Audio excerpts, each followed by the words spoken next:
প্রবাসের রান্নাঘরে স্বাগতম। আমি মধুরিমা আর আমার সাথে আমার শাশুড়ি মা স্বাতী। আমরা এসে গেছি আজকে একটা নতুন রান্না নিয়ে।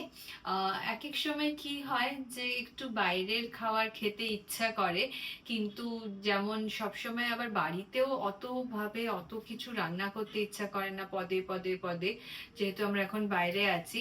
তো আমরা একটা করে থাকছি, সেটাই আজকে আপনাদের দেখানোর প্রচেষ্টা করছি। সেটাকে আপনার বিরিয়ানিও বলতে পারেন, চিকেন ভাতও বলতে পারেন, মানে সবকিছু একসাথে মিলিয়ে একটা ইয়ামি বিরিয়ানি রাইস আর চিকেন রাইস মতো করছি। তো সেটা না বাইরের একটা স্বাদও পাওয়া যায়, আবার বাইরের অত হেভি খাওয়ারও হলো না, পেটের জন্য লাইট আর খেতেও বেশ সুস্বাদু। তো সেরকমই একটা চিকেন রাইস আমরা করছি। তাতে কি হয়, আর আমাদেরও না সবসময় অত রান্না বান্না করতে ইচ্ছা করে না, আলাদা আলাদা আলাদা করে একসাথে সমস্ত কিছু মিশিয়ে বেশ বসিয়ে দিলাম, একসাথে হয়ে গেল রাইস কুকারে, আর সেটা খেতেও বেশ ইয়ামি হয়। তো সেরকমই একটা জিনিস নিয়ে আমরা আজকে চলে এসেছি আমাদের চ্যানেলে। তো আমাদের কি কি লাগবে, আমাদের চাল আছে ভালো করে ধোয়া, আর মানে চালটাকে আমরা ধুয়ে আলাদা করে রেখেছি। এরপরে আমাদের কাছে আছে চিকেনটা ম্যারিনেট করা আছে, আদা পেঁয়াজ বিরিয়ানি মশলা আর নুন স্বাদ অনুযায়ী আপনার দিয়ে এটা ভালো করে ম্যারিনেট করে রাখা আছে। আমরা একটু বেশি পরিমাণেই বানাচ্ছি যাতে একবারে অনেকটা হয়ে যায়। আর এছাড়া আমাদের কাছে আছে কুচো করে কাটা টমেটো, পেঁয়াজ, আলু, আর এছাড়া মশলা তো মোটামুটি যা আমাদের ওই নুন আর বিরিয়ানি মশলা। আর এছাড়া আমাদের কাছে আছে হচ্ছে কিছু গোটা গরম মশলা, যেগুলো আমরা ইউজ করে থাকি, ডুমো ডুমো করে কাটা আলু, ঘি আর বিরিয়ানি মশলা, আদা পেঁয়াজ, এই দিয়ে মোটামুটি মানে বেসিক্স যা হয় সেই দিয়ে আমরা আমাদের আজকে এই বিরিয়ানি রাইস বা চিকেন রাইসটা বানাবো। তো প্রথমে আমরা গ্যাস জ্বালিয়ে একটুখানি তেলের মধ্যে অল্প একটু ঘি নিয়ে নিচ্ছি। বিরিয়ানির জন্য একটুখানি ঘি, ভাতের মতো বা চিকেন রাইসের জন্য একটুখানি ঘি লাগছে, তো সেটা আমরা ভালো করে অ্যাড করে দিলাম। আর তার মধ্যে আমরা গোটা গরম মশলা, তেজপাতা, এগুলো সব দিয়ে, তেলের মধ্যে ঘি দিয়ে একটু গরম হলে এগুলো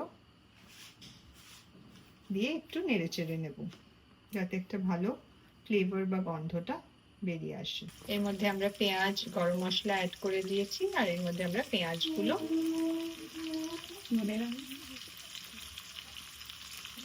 অ্যাড করে দিচ্ছি, দিয়ে একটু নাড়াচাড়া করে নেব।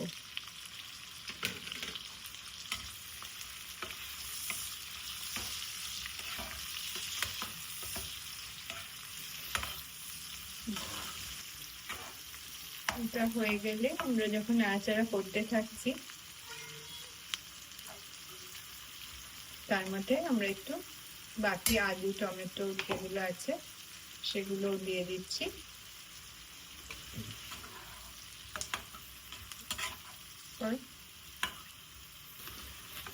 আমরা টমেটো আর পেঁয়াজটা তো আগেই অ্যাড করেছিলাম, তার মধ্যে আমরা আলুও অ্যাড করে দিচ্ছি। অনেকেই বিরিয়ানিতে আলু অ্যাড করে না, কিন্তু আমরা যেহেতু এটাকে বিরিয়ানি রাইস বা চিকেন রাইস বলছি, আমরা আলু একটু ভালোবাসি আমাদের এতে। আর এতে না খেতে, আলুটা যখন গলে যায়, নরম হয়ে যায়, ভাতের সঙ্গে মেখে খেতে এমনিও ভালো লাগে, আর একটা বেশ সুন্দর এতে ফ্লেভারও হয়, আর বেশ ফিলিংও হয়। তো সেই জন্য আমরা আমাদের চিকেন রাইস বা বিরিয়ানি রাইসে একটুখানি আলু অ্যাড করে দিচ্ছি। তো যা যা মশলা ছিল তার সঙ্গে আমরা আলু অ্যাড করে দিলাম। আর এবার এটা একসাথে আমরা একটু হতে দিচ্ছি। এরপরে এর মধ্যে আমরা একটুখানি 1 চামচ মতো আদা দিয়ে দিচ্ছি, একটুখানি পেঁয়াজ রসুন বাটা দিয়ে দিচ্ছি,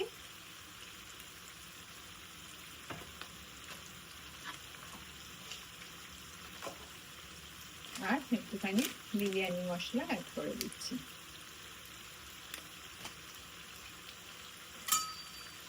এই বিরিয়ানি মশলাটা অবশ্য আমাদের কেনা, তো আপনারা বাজার থেকে যে কোনো বিরিয়ানি মশলা কিনে আনতে পারেন, আর সেটা এর মধ্যে অ্যাড করে দিতে পারেন।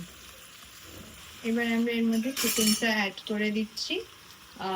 এইটা আমরা মানে যে পুরো কড়াইতে কিছু করব তা না, এটা জাস্ট আমরা যাতে ওই কাঁচা কাঁচা গন্ধটা চলে যায় একবার একটু কড়াইতে সাঁতলে নিচ্ছি, তারপরে আমরা সবকিছু একবার রাইস কুকারে বসিয়ে দেবো, যাতে এটা আমরা বলছি এটা ইজি টু কুক আর তাড়াতাড়ি হয়ে যায় আর খেতেও ভালো হয়, সেই জন্যই এই রেসিপিটা শুধু রাইস কুকারে দেওয়ার আগে একবার একটুখানি সাঁতলে নিচ্ছি। তো জাস্ট 2-3 মিনিট টস করার পরে আমরা রাইস কুকারটার মধ্যে আমাদের চালটা অ্যাড করে দিচ্ছি।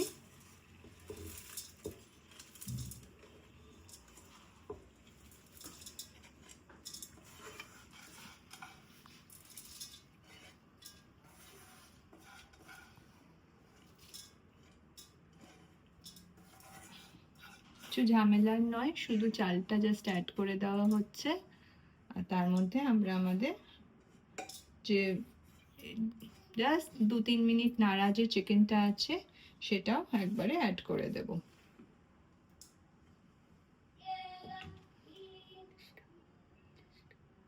আমরা যেই কড়াইটাতে চিকেন আর আলু আর পেঁয়াজ সবকিছু একসাথে সাঁতলেছিলাম সেইটার মধ্যেই একটু জল দিয়ে আমরা এবার রাইস কুকারে অ্যাড করে দিচ্ছি। আমরা জলটা অ্যাড করে দিলাম, এর মধ্যে আর একটু ভিজিয়ে নেওয়ার মতো জল দিতে হবে।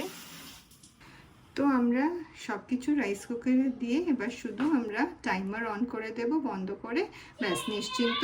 জেনারেলি 15 থেকে 20 মিনিট লাগে, তো সেটা হয়ে গেলেই আমাদের চিকেন রাইস বা বিরিয়ানি রাইস তৈরি।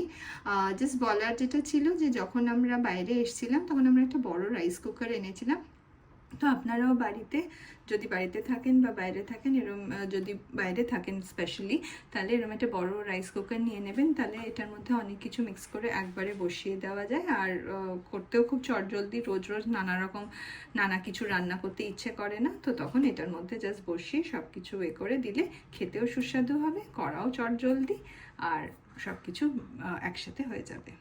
এবার আমরা চিকেন বিরিয়ানি খুলছি, আমরা ফোকাস করছি এই যে আমাদের চিকেন বিরিয়ানি বা চিকেন রাইস যাই বলুন, আলুগুলো দেখা যাচ্ছে বেশ নরম তুলতুলে আলু হয়ে গেছে, একটা পট পুরো রাইস আর চিকেন হয়ে গেছে। এটা দিয়ে আমাদের আজকে দুবেলা ভালো মতো হয়ে যাবে আর এটাই আমাদের প্লেজার, আমাদের বিরিয়ানি, আমাদের চিকেন রাইস। তো এটাতে দুটো সুবিধা, একটা হচ্ছে যে যদি আমরা এখানে বিরিয়ানি বা রাইস চিকেন রাইস না পাই বাইরে, তো ইজিলি আমরা বাড়িতে বানিয়ে ফেলতে পারলাম, আর দ্বিতীয় হচ্ছে এটা খেতেও ভালো, আর থার্ড হচ্ছে আমাদের বেশি রান্না করতে হয় না, তো একটা করলেই আমাদের দুবেলা ভালো মতো হয়ে যায়, খেতেও ভালো লাগে আর আমাদের ভালো মতো হয়েও যায়। তো সেই দিয়ে আমরা সাইন অফ করছি। আমি মধুরিমা, আমার সঙ্গে আমার শাশুড়ি মা সাথী। আর if you like it, please do like, subscribe and share to our channel. And সেই দিয়ে আমরা শেষ করছি, এখন আমরা চিকেন রাইস খাওয়ার জন্য উদ্গ্রীব। Please click on the channel icon below to subscribe to our channel.